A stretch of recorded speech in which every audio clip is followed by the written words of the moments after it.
why more than half our children showing chronic diseases, chronic illnesses as kids. So we are we're casting the die very young. Kids are born with different things, right? Eczema, allergies, autoimmunes.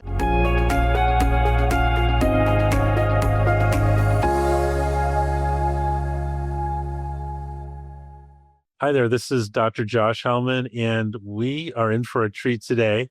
I've got with me Luminara Serdar, and she is an expert on the brain and autism and neuromodulation. And I've known Luminara for almost a year now, and I've been very impressed by her background and how she's been able to transform her patients' brains pretty quickly. So with further ado, Luminara, thank you so much for joining us today. Yeah, thanks for having me. Happy to help. Awesome. So I understand that many of your patients are actually children with autism, and we're doing a summit on Alzheimer's, which, historically you get in your 60s and 70s, and now people are getting it younger and maybe their 40s and 50s. But why in the world did I want to talk to you today? And I'll tell you exactly why. Because for the last 6 years, I've worked in a clinic reversing Alzheimer's and other types of dementia. And many of our patients are definitely in their 50s and 60s and 70s. But we're very commonly also seeing teenagers, 16, 17, 18, 19-year-olds with brain fog, with dementia, very similar to Alzheimer's. And for whatever reason, it seems to be more females than males. And many of them have autism.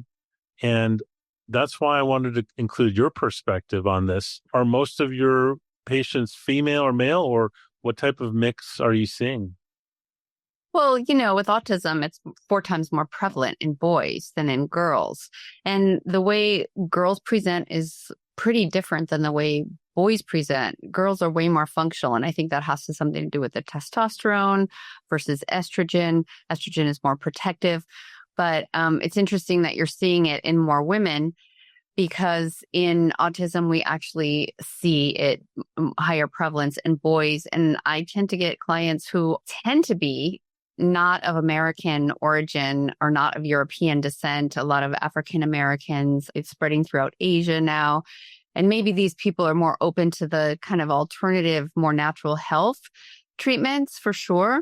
But definitely I see it more in boys. And there's a lot of reasons why, but I can speak to why maybe you're seeing it in younger people and when we're ready. Well, let's do that, because some of the audience are definitely going to be 50s, 60s, and 70s, but I think we're also going to have a younger audience too. In my opinion, these brain issues, we may become aware of it when we're 50 or 60 or 70, but it's my opinion that the die is cast often very early in life. And yeah, what say you? Well, I think we can say it's similar to autoimmune disease, where you have self-attack of the immune system attacking a body part, and that will give you the diagnosis of which autoimmune disease it is. But let's take Parkinson's. By the time someone is actually showing symptoms, I think it's something like the area that's being attacked is something like 60% degraded. So things are building up for years and years and years. And my suspicion is we just live in a huge toxic soup of a world: air, water, food. And our food is the worst it's ever been. And I think people are eating so much junk and so many toxins, and there's this cumulative effect. I'm actually part of an organization called Epidemic Answers, which is about children. But their question was, why more than half our children showing chronic diseases, chronic illnesses as kids? So we are we're casting the die very young. Kids are born with different things, right? Eczema, allergies, autoimmune stuff. Like they maybe not born with them, but they set in very young. And so the organization is trying to they're doing research to reverse, to show what's causing that and then to reverse it. So I'm a part of that organization, and I'm really deep into the environmental toxin world. And this is where I think almost all our health issues stem from. Right. And it's my opinion that many cases of Alzheimer's are autoimmune and environmental toxins or pollution. And frankly, if your organization is not successful, a lot of these young kids, as they grow older, if their brain doesn't get better, they're gonna, get dementia and Alzheimer's when they're older too. I mean, if it doesn't go away. Right. Once the brain starts degrading, I mean, we know there's plasticity and we can shift it, but if nothing is done, if the diet doesn't change, if we don't clean up the body more, we keep going downhill, and we're going to have sicker people at a younger age. And, one of the reasons I work with kids with autism is because kids are our future. 1 in 33 kids have autism. If we don't have a functioning adult population, that's the end of humans. That's kind of my dire story around it, but I want to help kids function. 100%. And, as you and I grow older, I mean, it's going to be the next generation. If there is no next generation to look after things, there is nothing left. You're exactly right. So you mentioned food being a concern. I find this interesting because when I talk to patients, 90% roughly tell me they have a healthy diet. But when you actually look at it, in my opinion, it's not. So I want to know your opinion, not what your patients say, but what is your opinion about what a healthy diet should be? That is a really great distinction, because I've known just people in my own life, friends, people that I meet, they say I eat healthy. And then when I start looking at what they're eating, we have been, as a society, misled about what healthy is. So people who are eating lots of breads and pastas and carbs, especially not organic, they're just loading themselves with, first of all, glyphosate or Roundup sprayed grains. And that does, something like 400 nasty things in the body. So including to the brain, unfortunately, right? Oh, definitely. I mean, we would be here forever if we went into just the things that glyphosate does, right? So what commercial farmers do is they spray this on crops before harvest because it desiccates, makes the crops drier and easier to harvest, but you have a fresh load of pesticide and basically poison. Right. Glyphosate, if for people who don't know, glyphosate was a patented antibiotic. It's off patent now, but that's when it was first developed. It was developed as an antibiotic. So what's it doing? It's killing our gut bugs. It's killing the microbes. So that's just one thing, right? And people are eating tons and tons of bread and bread products and legumes and things like that that are sprayed.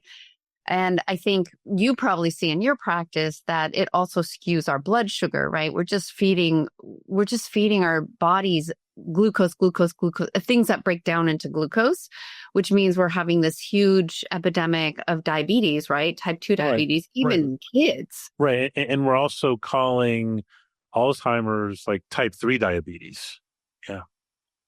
Right. So there is that connection. You could think like, well, why does it matter that this farmer is spraying this pesticide, this random pesticide on the crop to increase the yield? If you're a farmer, of course, you want to produce more crop for a given area of land and raw materials. But what is productive in the short term is it's a ticking time bomb, right? Because from what you just said, then that glyphosate or other pesticides destroy your gut microbiome, and there's definitely a connection between the gut and the brain. Is that your opinion too? Yeah, for sure. But I want to go back to food, and that's not the only thing. Okay. Right. Then when someone says they're eating healthy, let's say they have bacon and they have hamburgers and they eat out and they think they're eating grass-fed meat. And most of our grass-fed meat, it's kind of a marketing term. It's grass-fed, but grain finished, which means those cows are then for the last year or 6 months or year of their lives are eating grain, mostly genetically modified organism grain. And it's not the food that actually feeds their bodies. And I don't know if you know, or how many people know that are caged, animal operations, that those animals are so unhealthy. At least cows, they use huge amounts of antibiotics, hormones, they're fed crap and, not nutritious food for their bodies. And they're really, really sick. That's why they kill them young, because otherwise they'll be too sick. And there's probably standards in the USDA and all that, but they get them, kind of while they're just healthy enough to harvest, so to speak. And then this is the thing that, especially big families, right? They can't probably afford organic or grass fed or the really high quality stuff. So we're putting all these antibiotics and hormones right into our kids, right into our own bodies. So, imagine if you took antibiotics every single day of your life. What are you doing to your gut? Exactly. Yeah. I mean, that rings true, because the data I've seen is that 90% of the antibiotic use in our society is in animal feed. It's, as a physician, I was taught, Dr. Josh, be very careful about what, don't overprescribe antibiotics. And I was, but, guess what? I did my part, but the agricultural industry is doing, it's like the problem is 9 times as bad in how they're treating animals. And yeah, I've read things that, they can now take a chicken and go from a newly hatched chicken to a full grown chicken that they can kill or harvest in a month. What? Yes, with all the growth factors and it's like in 1 month. So yes, I understand from an efficiency standpoint, it's amazing, but it's not. It's driven by profit. It's not driven by health, and certainly not for human health. For sure. And what you just said about raising a chicken from the egg to full grown and being able to harvest in a month with growth hormones, I've seen lots of kids with premature puberty, like at 8 and 9 years old. So just think, like, you are what you eat. I remember that from the 70s, maybe. You are what you eat. So think about, what are you putting on your plate? Everything that either that vegetable, and hopefully you're eating vegetables, that vegetable, fruit, meat, or, grain or bean, legume, everything that went into that. Was it grown in pesticides? Think about potatoes. Maybe we still have some people who are listening who eat McDonald's French fries, not to pick on one thing. One fast food company, I wouldn't eat any fast food, but the potatoes that are non-organic are really one of the most toxic pesticided vegetables. Not really a vegetable, because that just turns to sugar in the body. So it's another of those sugar things that we're just feeding our body. And it's grown in a high pesticide area. So one of the things that I encounter is parents tell me, my kids only eat 5 things and 2 of them are chicken nuggets and French fries.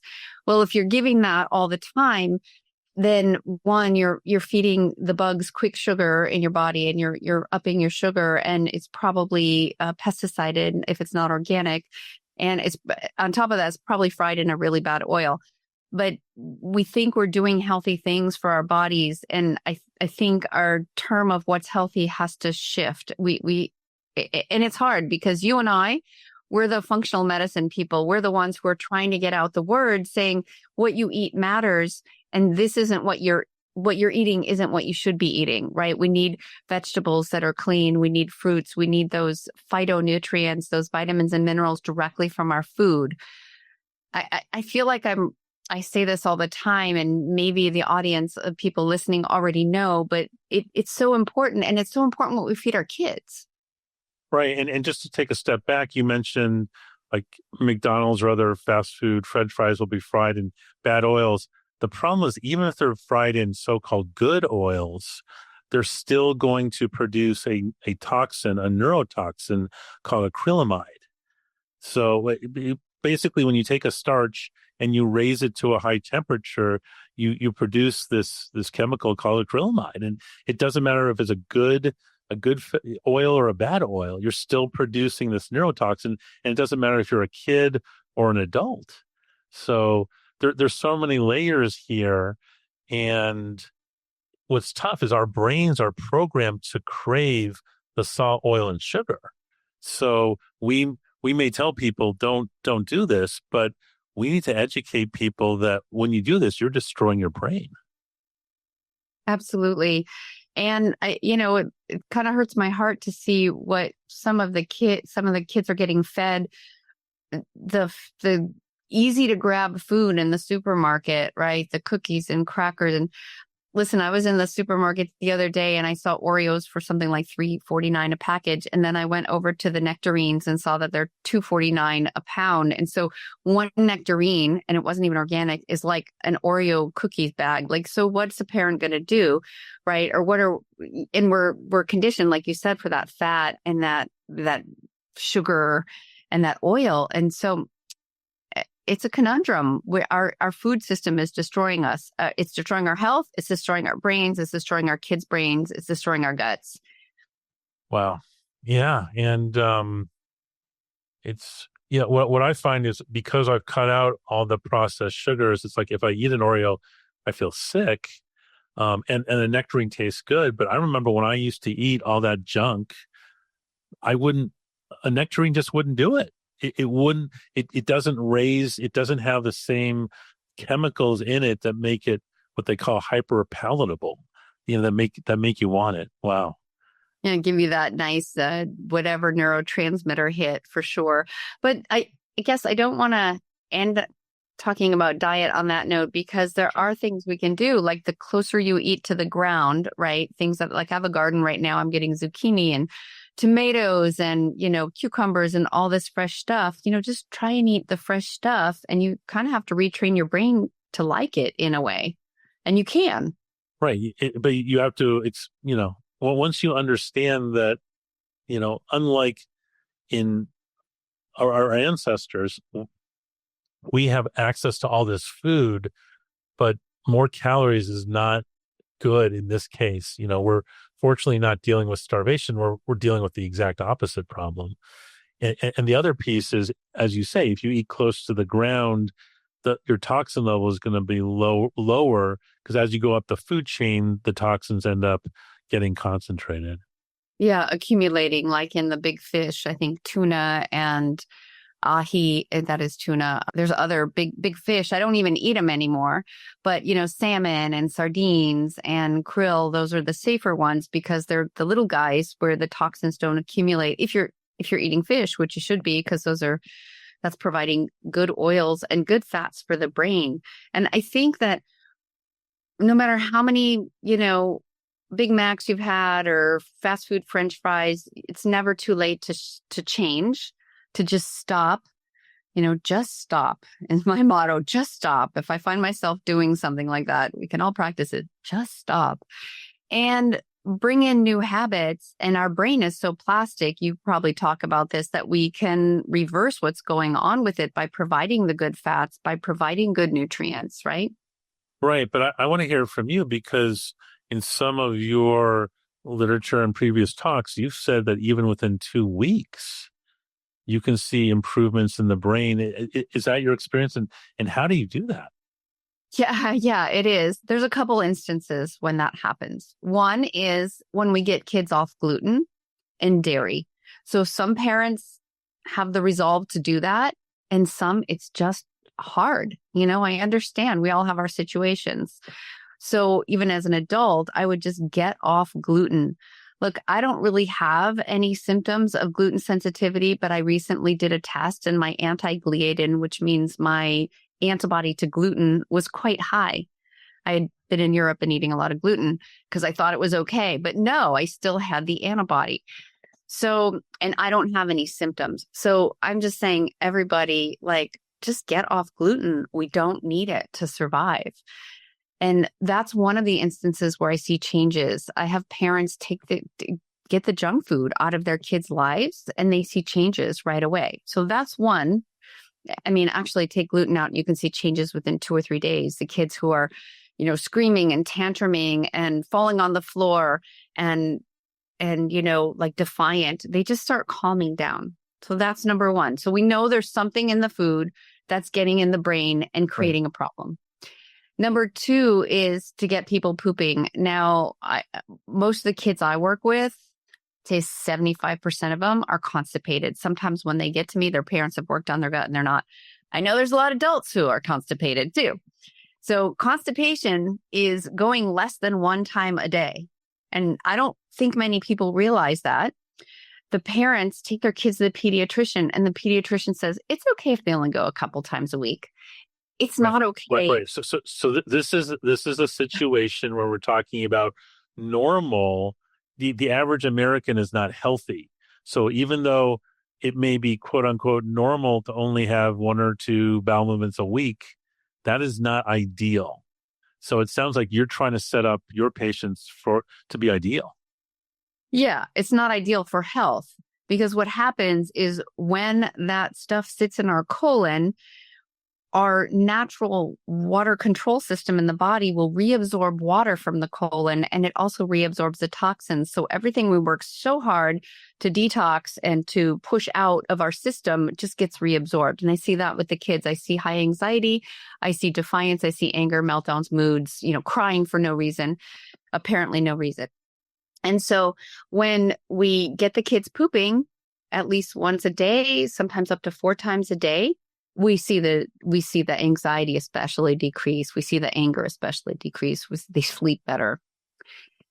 And I guess there's 3 things. The third thing is I use binders, and you probably use these with your patients as well.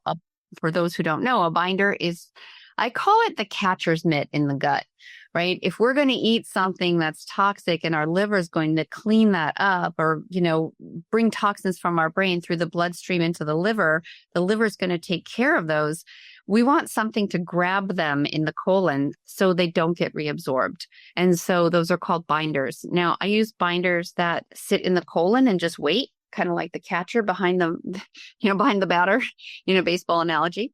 And I also use binders that travel throughout the body and get into the cells. And when we use those, that's where I'm seeing huge changes within a couple of weeks when we are binding, they're pooping, and sometimes when they're off gluten, I get a mix of people who are on and off gluten. So those are huge things that people can do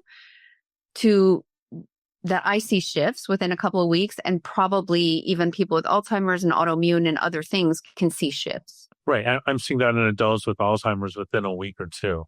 If as you say, if you start doing the right things, if you start pushing out the toxins, if you start introducing the nutrients that they need, boom, they wake up. It's amazing.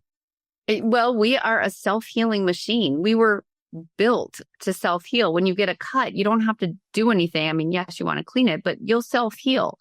Right. Put the right things in, stop putting the wrong things in, and then start pulling the wrong things out. I mean, it's a very simple equation, but it's hard to do in practice, right?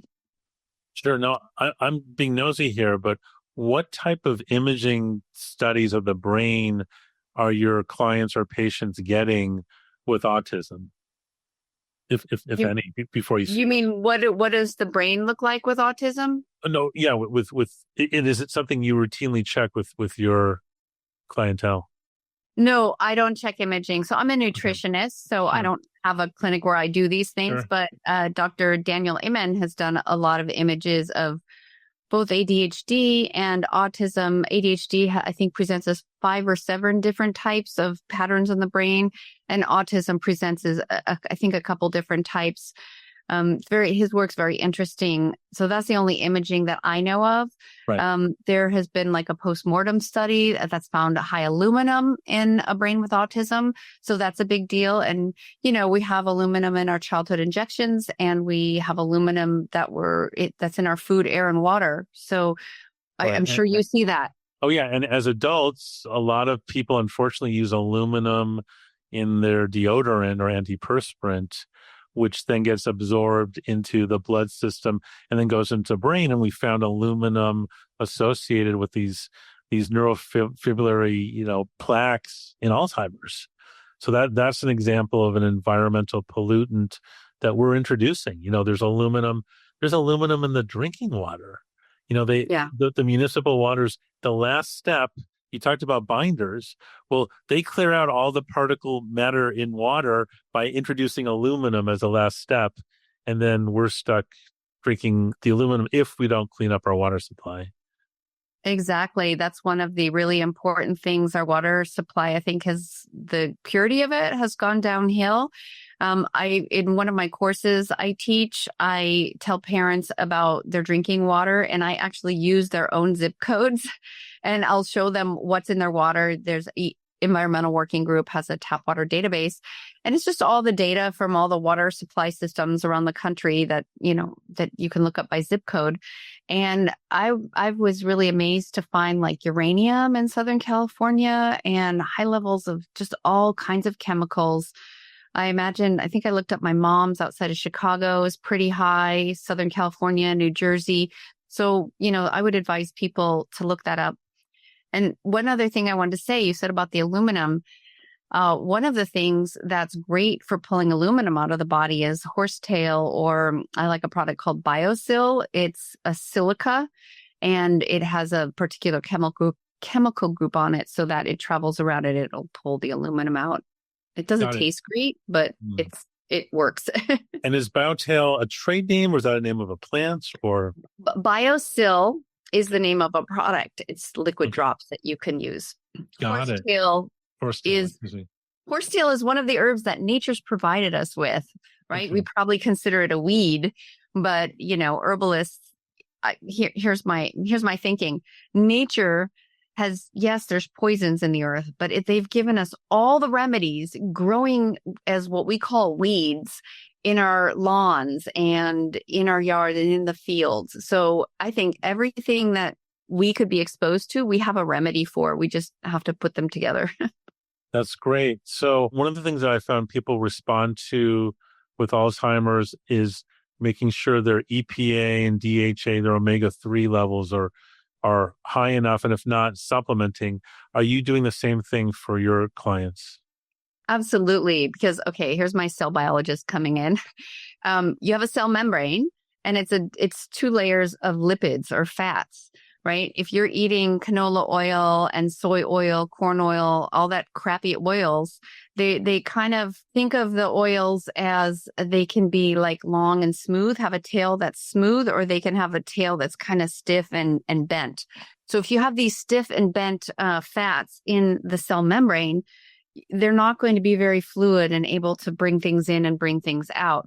And I think this is what's happening at a cellular level. Our cells aren't functioning well because we can see kids taking nutrients and they basically have a lot of expensive urine. They're not getting in the cells. That's one reason. There's probably many others.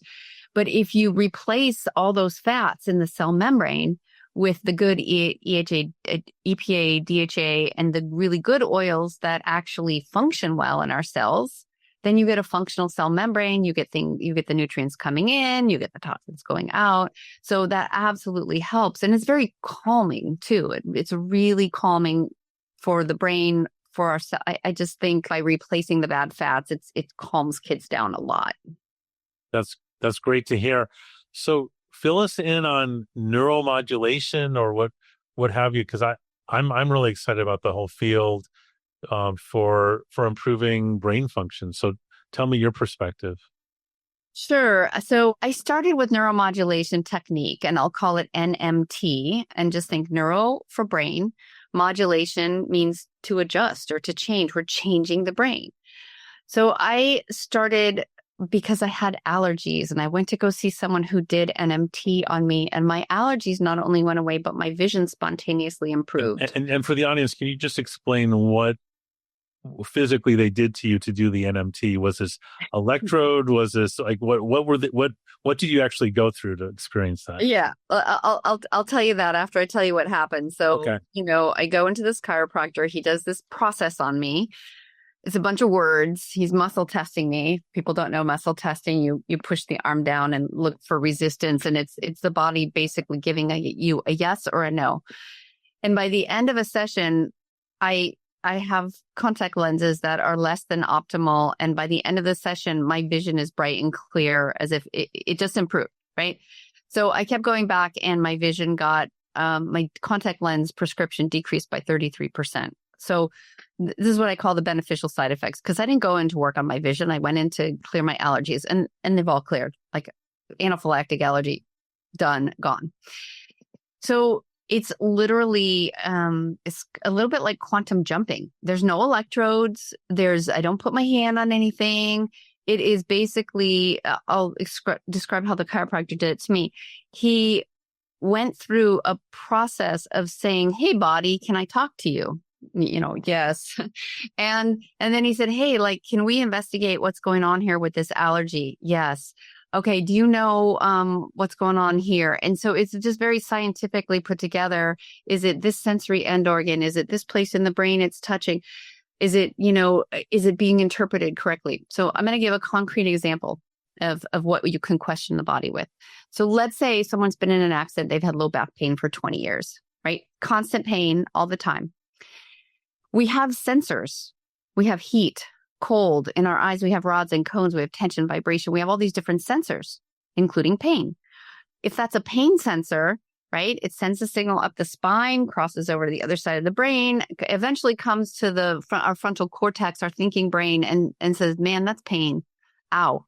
What if that sensor was misinterpreted and it was really a vibration sensor? It wasn't a pain sensor, but that's the way the brain's interpreting it. So in the neuromodulation technique, clinical pathways that we use, we ask those questions. Hey, is it this? Is it this? Is it this? And the body will tell you. The subconscious mind knows everything. So if that's actually a vibration receptor, and I say, oh, let's reset that through an intention, through a therapeutic intention, let's reset that.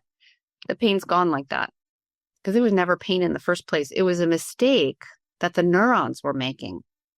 It was a perception, and you're changing the perception. And, yes. And I think we've all seen that with kind of like optical illusions where initially you'll see one thing and then 5 seconds later, oh no, it's really this. Wow. Right. It's just like changing the lens you're using, but it's correcting an actual mistake in the body. And our body is always making mistakes because we're human.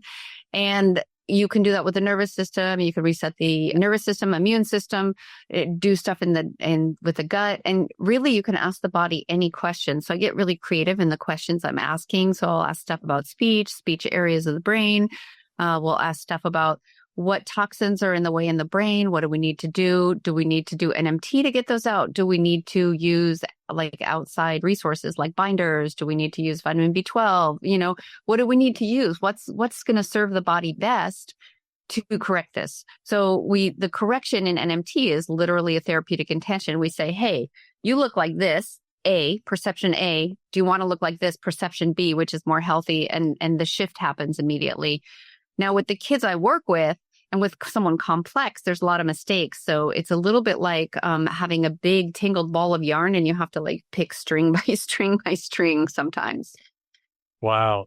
This sounds like the brain is healing itself, almost like metacognition or thinking about thinking. If you're basically asking the brain to figure it out. Kind of. You're asking the brain questions. You're basically shining a spotlight and saying, let's see what's in there. Something like it's the corner of your attic that you haven't looked at in years. And you go, oh yeah, this photo album was up here. And oh yeah, this is here. And you're remembering these things that you didn't look at because we don't on a normal basis. And then you're saying, well, I don't want that photo album up here in the attic. I want it down here so we can look at it and enjoy it. So you're just changing the view, so to speak. And we can do this with anything in the body. It's almost kind of magical. And we're super powerful beings, of course.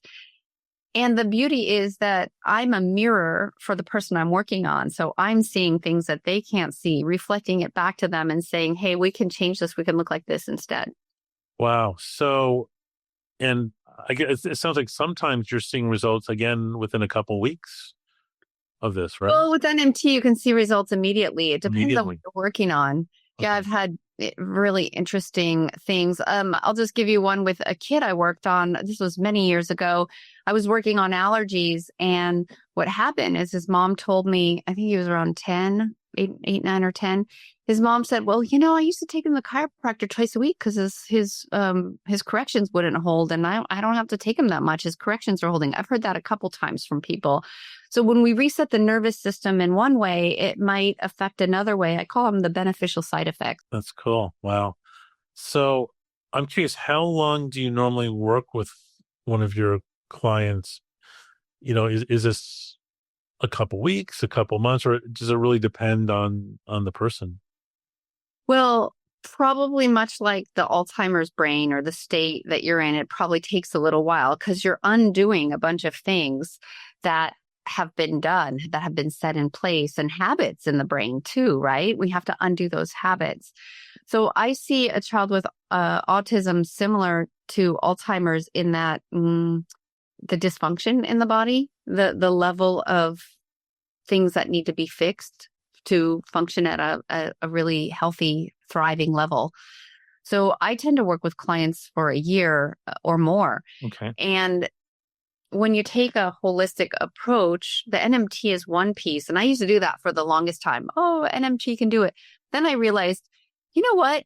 They're missing nutrients. And then I started working with the biomedical approach where we need vitamins and minerals. And then I realized, wow, those aren't getting in the body because of one of the things is the cell membranes we talked about, right? They're not letting those things in. So all the kids were peeing out expensive, supplements. And that's what brought me to the next phase that I started using, which was let's pull the toxins out first and then put the nutrients in. Now, some vitamins and minerals can help, but just know that they're not getting all the way in. And I don't know if you see that too with your patients. That's exactly what we do, because we find a lot of our patients have biofilm, this biologic film created by bacteria, whether it's Lyme disease, whatever the bacteria are, often that will go up to the brain, and parasites, things like that. And if you don't remove the toxins first, once you start destroying the biofilm, the patients will get worse because you suddenly released all these toxins and infections that have been building up for years and years and years. So I'm exactly like you. I recommend the binders, the detoxification first before doing the treatments that will destroy the biofilm. So it's interesting that we've basically came to similar conclusions. Yeah, absolutely. And just that's what experience teaches you, right? Like you try it this way and it's not quite, that always bugs me. That's not quite working the way I want it. And then you try it this way. That's not quite working the way I want it. But when I see that we actually work with detoxification first, and it's not just detox, you have to do it safely, right? Like you said, you can't go in with a nuclear bomb and explode everything and then expect the body to work. That's why I work with people so long, because the body just doesn't detox that fast. It can only go so fast, right? So, where I can get parents seeing changes in as little as 2 weeks, that's not the end of the road. That's the beginning of the road, right? So we can see those changes and that gives them hope to keep continuing, but it's a much longer process. Now, if we go to try and pull toxins out of the brain and the lymph is all clogged up and the liver's not working well, we're just going to create more problems. So we have to do what you probably know is called drainage. And, most medical doctors don't know about drainage. I've asked them in different trainings and things. So drainage is where picture pipes in your house, right? You flush your toilet, the stuff goes down through the pipes and out into the sewer system or your drainage yard. So we have to have the drainage field open in the body before we can move things from here. And unfortunately, the brain's the last to drain. So we have to have everything from the bottom up working, and that's why people need to be pooping, because that's the biggest drain, and flushing our blood and flushing through our kidneys and our liver, that all has to be working before we really go after the big detox and the big kill. Well, we're recommending things like colonics and saunas to get all those detoxification systems going. Let me give you a specific example. I've definitely, see Alzheimer patients where we give them their 4-second, their short-term memory back and their 4-day memory back. And then I've also had autistic kids, or like a 16-year-old male who had never spoken. And then with treatment, he was speaking again. Have you seen some incredible stories like that where someone like basically no function until they meet you? Well, a lot of the kids that come to me are pretty severe and they have self-injurious behaviors. So they're hitting themselves, they're hitting others. They don't have control. I'll even have kids say, like, they'll be mean to their parents or hit them and come back and say, I'm sorry, I don't know why I did that. And they're lashing out at school. I think there's just so much going on in the body. Like, for anyone listening, picture if you have the flu, you feel like crap. You don't want to do anything. You want to lay on the couch, lay in your bed and not do anything. If someone asks you something, you get, you lash out at them or whatever. You just don't want to be bothered. I think a lot of these kids are like this. They're just dealing with so many infections and so many toxins. They can't look at their parents in the eye. They don't answer questions. They don't answer to their name. They're, all over the place. I see them hyperactive, just running, never stop moving. So I think this is all stuff that's bugging them inside the body. And this is their response to it. They can't sit still in school because it's uncomfortable to sit still. When you're moving, at least you have other sensory signals that are overriding the ones that make you feel bad. So yeah, what I've seen is kids start to talk. They start to talk more expressively. I had a boy, I was just reviewing a record, 9-year-old, and he would just talk nonsense to himself and make up stories and laugh and like kind of be in his own world. And, when I saw him, it's been a few months, when I saw him last, he was like talking to me on the call. I mean, it's been a couple of years, right? We worked together for a full year. And then this was kind of a follow-up where he's with it. He's cognizant. He knows what he's saying. He knows how to interact and in a way that other people are, other kids want to interact with him. So these are the kind of changes I see. I see the anxiety go down. And when the anxiety and the anger and the behaviors go down, the brain can light up and start doing all the cognitive things and catching up to peer level. So those are the kinds of things I see. Wow. We've covered so many different topics. How would you summarize? What do you think would be the top 3 things that we talked about that would be most important for people to take home? Yeah, I think let's redefine what healthy diet is, right? Mm-hmm. How we eat, how we feed our kids, how we feed ourselves. I think to really understand that we're just a host for millions and trillions of microbes. And we need to think about what's healthy for them, right? Putting new pesticides and antibiotics in our body isn't healthy for them. And honestly, I know organic food is expensive, but I see it as health insurance. It's cheap health insurance, actually.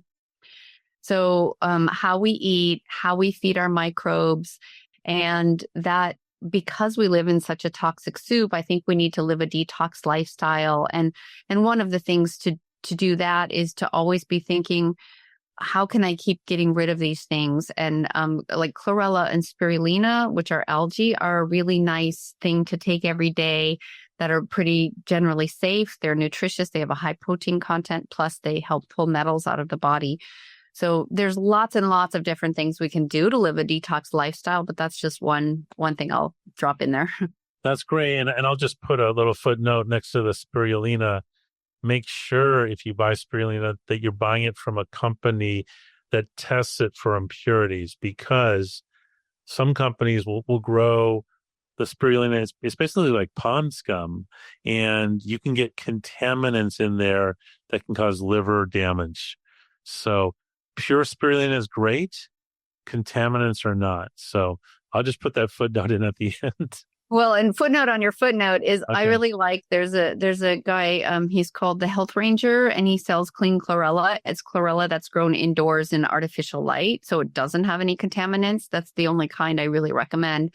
Clean chlorella from Health Ranger. Great. And Luminara, first of all, do you have a website? And can people find you on social media? Where can people find you after this? Yeah, my website is autismtransformed.com. So we're transforming autism. So it's the past tense, ED. Autismtransformed.com. I'm on Instagram and Facebook, and I have some YouTube videos, and it's all really information to help parents who are worrying and searching deep into the night. Like, what do I do to help my child? And this information applies to anyone with Alzheimer's as well. Like that the information is for anyone's brain, basically, to be healthy. So people can find me there and all kinds of good free stuff there.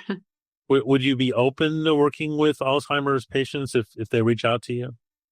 Yeah, I would actually. I haven't much. I've worked with some adults with autism, and I've worked with many adults with autism, actually, and they even show improvements. It's just the brain's a little bit more set in the way, but yeah, definitely, I'd be open to that. That's awesome. Thanks again, Luminara. This is a great interview. I appreciate you. Thank you.